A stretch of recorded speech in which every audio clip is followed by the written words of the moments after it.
Good evening, everyone. Welcome back to another video. If you're new here, please don't forget to like, comment, and subscribe.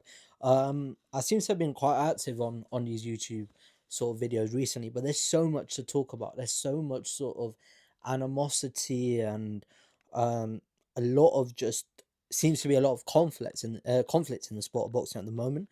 I mean, look, just it sort of kind of erupted last week with the Conor Ben issue, and then that's sort of continued into early this week. I mean, we've got now, which is sort of the subject that I want to talk about, and that is Frank Warren is set for a potential legal battle with Saudi seller and TKO over Zuffa deal. So just going over the legalities of it. So apparently in 2023, which is when the Saudis sort of started to possess an interest in the sport. It was the time where Tyson Fury and Francis Ngannou fought.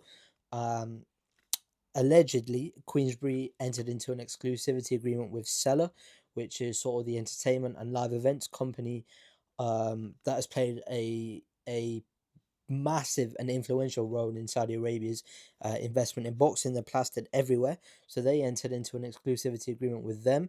And I guess the reason why they did so is that, they were coming into a new sport, right? A sport that they knew nothing about. And obviously, Queensbury Promotions have been in the sport for 40 to 45 years. So they kind of know what they're talking about. So they signed into an agreement with them to sort of lean on Queensbury services, and Queensbury then also um, ventured into a separate agreement with TKO, which is the parent company of the USC and WWE. So they signed two separate exclusivity agreements, and this one with the TKO was to be granted access to online data, including details relating to the seller contract.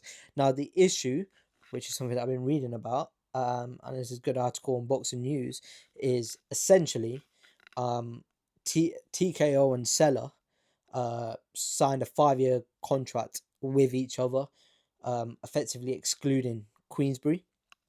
And as such, Queensbury are have sent a letter before action of intention to sue, and report states that up to $1 billion will be sought to compensate for income lost due to the contract. Now, Seller have come out and said, "We are disappointed by the unfounded claims brought by Queensbury and Frank Warren.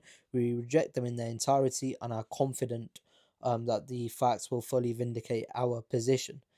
Um, Again, it just seems to be a sort of whirlwind and a far cry from in previous years. I think it was just last year that Queensbury and Matchroom were buddies. Well, I guess they still are. They don't have any animosity towards each other, but they were cozying up to Turkey. You had the 5 versus 5, which seemed to be a great financial success for both sort of teams.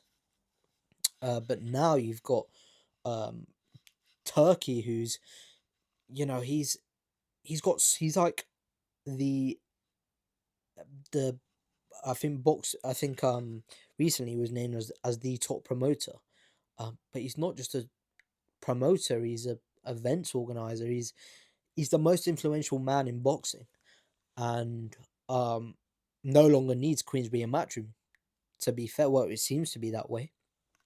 They've signed this agreement with Zuffa Boxing. Zuffa have built up a roster of 93 fighters, and that was initially set to be, you had the main event of Carlos Ocampo against Callum Walsh, and it was sort of meant to be this next gen sort of platform. But that suddenly snowballed into them signing Jairo Pataya and Conor Ben. We're now hearing that Conor Ben, it's a one fight deal. This is according to Max Kellerman, a one fight deal, 8 figures.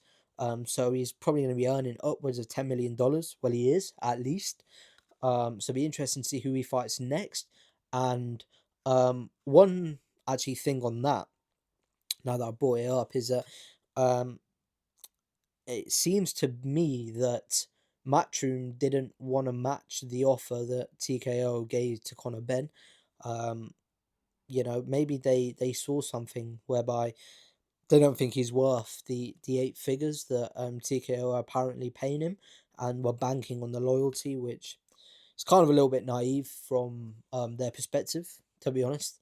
Um, but I mean, I guess this isn't like any other situation, because they got Conor Ben out of a quite a big hole that he was in. Apparently, they lent him some money and supported him while he was going through the animosity and the sort of trials and tribulations that he was going through. So maybe they expect a little bit of loyalty, but there is no loyalty in boxing. That famous saying, "If you want loyalty, go buy a dog."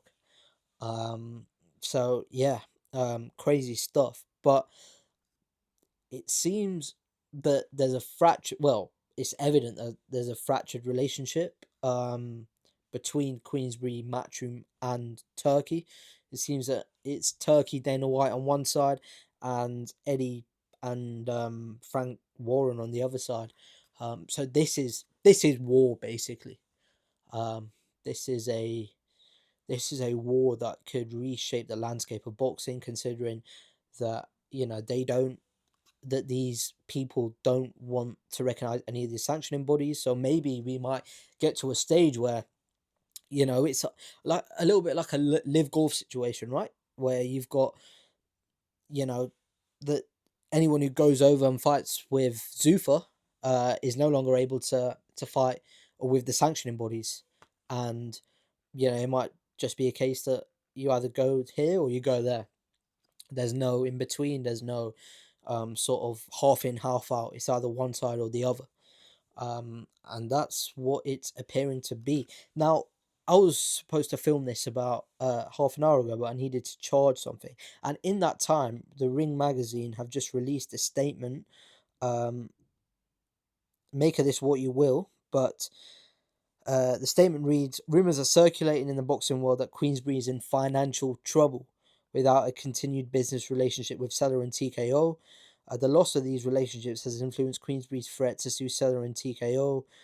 Um, Rumors indicate that their announcement to the media of legal action was timed before their Wardley versus Dubois press conference, which took place today for an event which is struggling to sell tickets.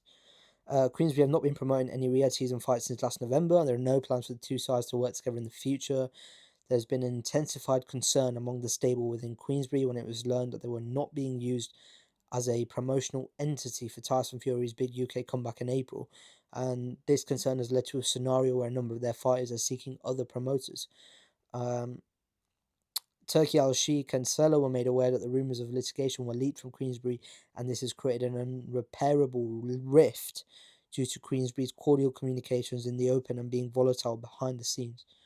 Wow. So it seems that Queensberry have thrown a jab, and the Ring magazine, which incidentally is owned by Turkey Al Sheikh, so that has, in some instances, um, been a spokes sort of person for Turkey, and yeah, they've countered that jab and have thrown the right hand, because this is, if it wasn't nasty before, it's nasty now. There's a couple of damning sort of sentiments in that.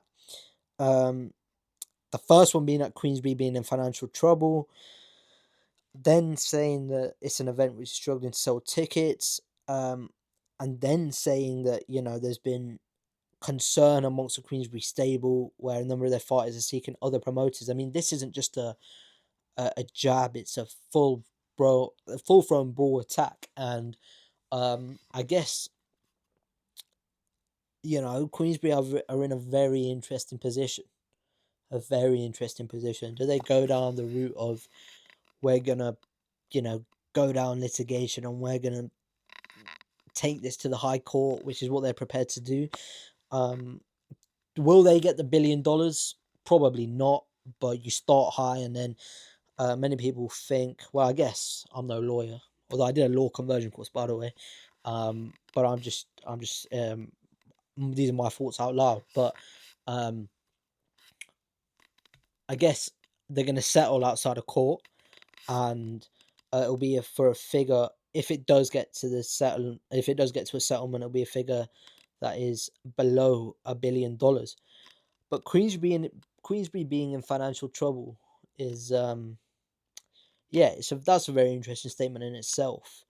And and one other thing actually is that, like, the events that have been released So you've got the likes of Liam Smith against David Morrell. That might previously have been on a Riyadh season card. That might previously have been on a Riyadh season card, but that event has now it's shown in Liverpool. You've got a lot more events now um, in the UK, which is good for fight fans. I think the last event was David Picasso against Naoya Inoue. That was the last sort of event, a big event in Saudi.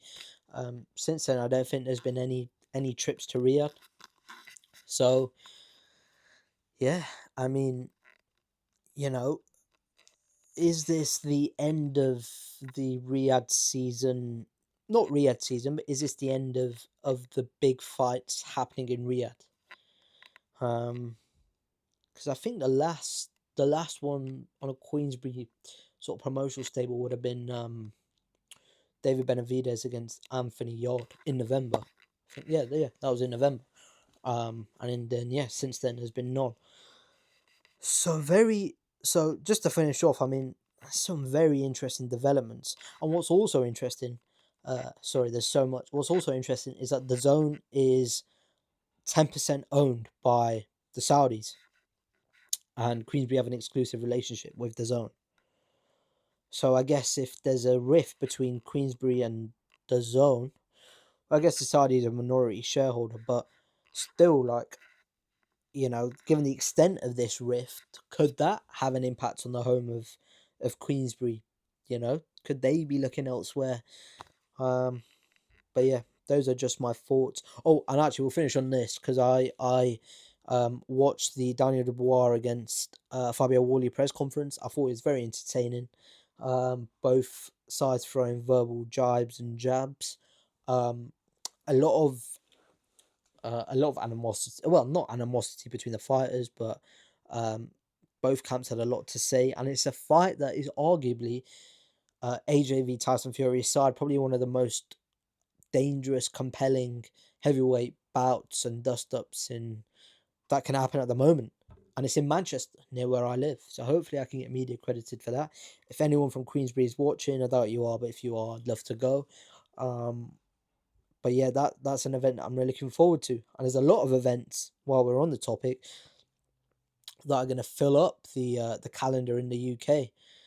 So it's exciting. I guess it's exciting times for British boxing because more events are being held here, meaning more fight fans, more atmosphere, more compelling action for the UK fans. But yeah, anyway, interesting. We'll leave it there. Thank you guys so much for watching if you made it this far. And yeah, don't forget to like, comment, and subscribe. Thank you.